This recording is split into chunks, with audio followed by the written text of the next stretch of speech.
Hello అండి. ఇవాల్టి video వచ్చేసి థంబ్‌నెయిల్ చూసే ఉంటారు కదండీ! మేమైతే ఫ్యామిలీతో సరదాగా ట్రిప్‌కైతే వెళ్ళాము. ఇదొచ్చేసి శ్రీ గడి బాపనమ్మ అమ్మవారి దేవస్థానం అండి. మనకి సీతపల్లి దగ్గర ఉంటుంది. సీతపల్లి, రంపచోడవరం అటు సైడు సరదాగా ట్రిప్స్‌కైతే చాలామంది వెళ్తూ ఉంటారు కదా! అలా మేము కూడా కార్‌లో సరదాగా వెళ్ళామనమాట. తినొచ్చేసి మా అన్నయ్య అండి. చాలా వీడియోస్‌లో మీకు చూపించాను. రాఖీ టైంలో ఎక్కువగా చూపిస్తాను. ఈయనొచ్చేసి మా హస్బెండ్. తర్వాత అక్కడక్కడ నేను చిన్నగా వీడియోస్‌నైతే మీకు షేర్ చేస్తాను చూడండి. కోరుకొండ దగ్గర మనకి టెంపుల్ అండి. ఫేమస్ టెంపుల్ అనమాట. తీర్థం జరుగుతుంది ఎవ్రీ ఇయర్. చాలా బావుంటుంది. ఈ టెంపుల్‌కి వెళ్ళినప్పుడు ఈసారి మీకు వీడియోని షేర్ చేస్తాను. నెక్స్ట్ వచ్చేసి అక్కడక్కడ వీడియోస్‌ని చూపిస్తాను చూడండి. ఇదొచ్చేసి మనకి మదనపూడి ఎయిర్‌పోర్ట్ ఉంటుంది కదండీ! ఆ ఏరియా అనమాట. కరెక్ట్‌గా ఆ టైంలో నాకు కుదరలేదు. వాల్ చూపిస్తున్నాను. ఇంక మనం అలా వెళ్తూ ఉండగా మా ఫ్యామిలీ మెంబర్స్‌ని గూడా ఒకసారి చూపిస్తాను. చాలా వీడియోస్‌లో మా అమ్మగారిని మీకు చూపించాను. చాలా రెసిపీస్ చేస్తూ కూడా చూపిస్తా ఉంటాను. ఇవిడిగోండి ఈవిడొచ్చేసి మా అమ్మగారు. నెక్స్ట్ మా వదిన చూపిస్తాను చూడండి. మా అన్నయ్య వాళ్ళ వైఫ్ అనమాట. ఇదిగోండి మా వదిన తిను. ఇంకా వాళ్ళ పిల్లలు, మా పిల్లలు, తినొచ్చేసి మా రిలేటివ్ అనమాట కజిన్. ఇంకలా టోటల్‌గా 10 మెంబర్స్ అయితే మేము కార్‌లో అయితే ట్రావెల్ చేస్తున్నాము. నెక్స్ట్ ఇదొచ్చేసి పోలవరం ప్రాజెక్ట్ అంటారు గదా! అదనమాట. ఇంకా ఫైనల్‌గా మేమైతే సీతపల్లి దగ్గరికైతే వచ్చేసాము. ఆ టెంపుల్ దగ్గర ఆగట్లేదు. ఎందుకంటే మేము నాన్ వెజ్ తీసుకుందాం అనుకుని గోకవరం దగ్గరైతే ఆగామండి ఫస్ట్. అయితే కారు అసల అక్కడ ఆపితే ట్రాఫిక్ జామ్ అయిపోతుందనమాట. అంటే చాలా తక్కువల దారి అయితే చాలా ఇరుక్కుంటుందండి. గోకవరంలో అయితే ఎప్పుడైనా మీరు వెళ్ళేటప్పుడు చూస్తే అబ్జర్వ్ చేస్తే తెలుస్తుంది. చాలా అంటే ట్రాఫిక్ జామ్ అయిపోద్దనమాట. ఇంకా అక్కడ ఆపడానికి అవ్వలేదు మాకు కారు. అక్కడ తప్పితే మనకి మరలా నాన్ వెజ్ సెంటర్స్ అనేవి ఇదిగోండి రంపచోడవరానికి, సీతపల్లికి మధ్యలో ఉన్నామనమాట మేము. ఈ ఏరియా చూస్తే మీకు ఐడియా వస్తుంది చాలా మందికి చూడండి. రంపచోడవరానికి, సీతపల్లికి మధ్యలో అయితే మరలా సెంటర్స్ అయితే ఉన్నాయి. నాన్ వెజ్ సెంటర్స్‌కయితే వచ్చి ఇక్కడ నాన్ వెజ్ అయితే తీసుకుంటున్నాము. ఇక్కడ తీసుకున్న తర్వాత మరలా మేము బ్యాక్‌కయితే వెళ్ళాల్సొచ్చిందండి. మరలా సీతపల్లి అమ్మవారి టెంపుల్ దగ్గరికైతే వెళ్ళామనమాట. ఎందుకంటే అక్కడ ఒక లేడీ ఉంటున్నారు. ఆవిడ మనకి కుక్ చేసిస్తున్నారనమాట. మరలా ఇక్కడికొచ్చిన తర్వాత కూడా కుక్ చేయడం ఎందుకు అని జెప్పి, ఇంకా కుకింగ్ సెక్షన్ ఏం బెట్టుకోలేదు మేము. ఇదిగోండి మరలా ఇక్కడ టెంపుల్ దగ్గరికే వచ్చాము. ఇక్కడికొచ్చి ఇక్కడ టెంపుల్ అపోజిట్‌లోనే ఉంటారనమాట. వాళ్ళ షాప్స్ అవి ఉంటాయి. ఒక లేడీ ఉంటారు.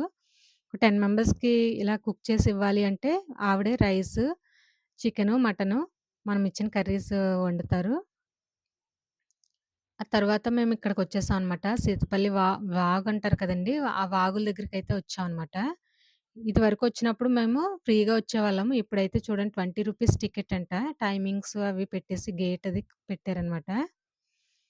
ఇక్కడ గూడా చిన్నగా వీడియోనైతే మీకు షేర్ చేస్తున్నాను. చూడండి ఇక్కడ హట్స్ లాగా వేశారు. ఇంకా ఇక్కడ ఇదివరకైతే ఈ హట్స్ అవి ఉండేవి గానీ, ఆ స్వింగ్స్ అవి ఉండేవి కావు. ఇవన్నీ కొత్తగా పెట్టారనమాట కొంచెం. అంటే టికెట్ ఒకటి కలెక్ట్ చేస్తున్నారు గాబట్టి ఈ మాత్రం పెట్టాలన్నట్టు ఏవో పెట్టారు. ఇక నెక్స్ట్ వాగు దగ్గరికైతే వచ్చేసాం మేము. చూడండి మా వదిన పెద్దగా అయితే క్రౌడ్ లేదు. మేము వెళ్ళిన టైంలో అయితే. మేము ఎర్లీ మార్నింగే వెళ్ళిపోయాం కాబట్టి అంత పెద్ద క్రౌడ్ లేదు. అందరూ చాలామంది భోజనాలు చేసిన తర్వాత వస్తున్నారు. ఎందుకంటే ఇక్కడ కోతులు అస్సలు మనల్ని ఫుడ్ తిననివ్వట్లేదనమాట. ఇగోండి మా అమ్మగారు. వాటర్ చూడండి ఎంత ప్యూర్‌గా ఉందో నిజంగా. బ్యాక్ సైడ్ ఒక్క ఫ్యామిలీ కనిపిస్తుంది అంతే. ఎక్కువగా అయితే లేరు జనమైతే. చాలా అంటే చాలా ప్యూర్‌గా ఉంది వాటర్. ఎక్కువ ఫ్లో కూడా లేదు. అందుకనే ఇంక పిల్లల్ని కూడా మేము సరదాగా అలా వదిలేసామనమాట. వాళ్ళు కూడా చక్కగా కూర్చొని ఎంజాయ్ చేస్తున్నారు. కొంచెం ఎండగానే ఉంది.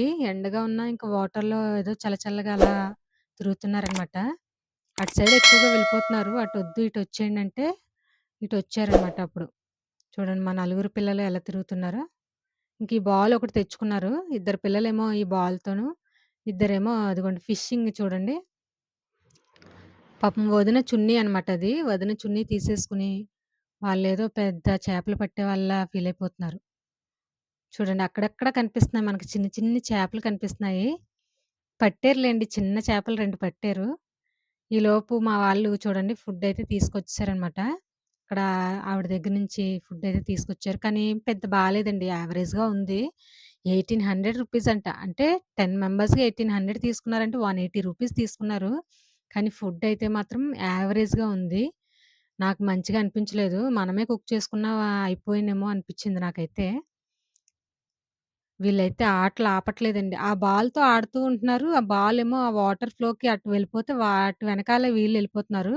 వీళ్ళ వెనకాల మరలా నేను వెళ్ళాల్సొస్తుందనమాట. అలాగా ఇంకా బాల్‌తో ఆడుతా ఉన్నారు. ఇంక భోజనానికి రండి అని చెప్తే ఇంక వస్తున్నారు. నెక్స్ట్ ఒక్కొక్కరు ఫ్యామిలీస్ వస్తున్నారు చూడండి. అంటే వాళ్ళు భోజనాలు చేసేసాకే వస్తున్నారనమాట. చెప్పాను కదా! ఈ మంకీస్ వల్ల కొంచెం ఇబ్బందవుతుందని. ఇదిగోండి చికెను, మటను, రసము, ఫుడ్ అంతా. మా అమ్మగారు కాసేపు పాపం నడుము వాల్చుకున్నారు. చూడండి ఈ మంకీస్ చూడండి ఎన్ని మంకీస్ ఉన్నాయంటే, కర్రతో బెదిరిస్తే గనక ఇవి మన మీదకొచ్చేస్తున్నాయండి నిజంగా. మనకేంటంటే చిన్ని చిన్ని రాళ్ళుంటాయి కదా! వాటికి దెబ్బ తగలకుండా చిన్న రాళ్ళతో జస్ట్ భయపెడుతూ ఉంటే అవి మన దగ్గరికి రావట్లేదు. లేకపోతే కర్ర పట్టుకుంటే మాత్రం వెంటనే మన మీదకొచ్చినట్టు తిరగబడుతున్నాయన్నమాట. వీళ్ళింక ఫుడ్ తిన్నాక కూడా మరలా స్టార్ట్ చేశారు. ఎవరికి వాళ్ళు ఆటలు. ఇంక కాసేపైనా "రండిరా బాబు ఏదైనా చెయ్యండిరా" అంటే గూడా వచ్చేవాళ్ళు గాదు. ఇంక ఏదో చేపలు పట్టేవాళ్ళలాగే వాళ్ళు సీరియస్‌గా, వీళ్ళేదో వాలీబాల్ ఆడేసినట్టు వీళ్ళు చాలా సీరియస్‌గా అయితే గేమ్స్ ఆడేసుకున్నారు. కాసేపొచ్చి ఏదైనా చెయ్యండిరా సరదాగా అంటే, ఈ బటర్‌ఫ్లై సాంగ్ అంట ఇది వేశారు. 'Butterfly butterfly where are you going' అనే సాంగ్ ఉంటుంది గదా! అది చేస్తున్నారనమాట సరదాగా. కాసేపే మళ్ళీను అది కూడాను వెంటనే డ్రాప్ అయిపోతుంది. ఒక్కొక్క టికెట్ చూడండి డాన్స్‌లు వేయడానికి పెద్ద ఇంట్రెస్ట్ చూపించట్లేదు. సరేలే అని చెప్పేసి ఇంక నేనైతే మంకీస్ చూడండి చిన్ని చిన్ని మంకీస్ వీటికి అన్నం పెట్టాము. యాక్చువల్‌గా తింటాయి కదా! అని ఆ ప్లేట్‌లో పెడితే, ప్లేట్ మొత్తం తిరగబెట్టేసి కిందున్నవన్నీ ఏరుకొని తింటున్నాయనమాట. అన్నం అంతా కింద ఒలిగిపోతే అవన్నీ ఏరుకొని తింటున్నాయి. ఒక 7 వచ్చాయి చూడండి మంకీస్ చిన్ని చిన్నవి భలే ఉన్నాయి కదా! అందుకే సరదాగా వీటిని వీడియో తీశాను. ఇంకా అక్కడి నుండి మరలా ఇంకా స్టార్ట్ అయిపోయామండి. చూస్తున్నారు కదా! టెంపుల్‌కైతే వచ్చేసి ఇంక అక్కడి నుండైతే స్టార్ట్ అయిపోయాము. ఇంటికైతే వచ్చేసామండి. చాలా బాగా ఎంజాయ్ చేసాం. మీరు కూడా వీలైతే సమ్మర్ హాలిడేస్‌కి అలా ప్లాన్ చేసుకోండి బావుంటుంది. ఇదండి ఇవాల్టి video. Please like, share and subscribe our channel. Thank you.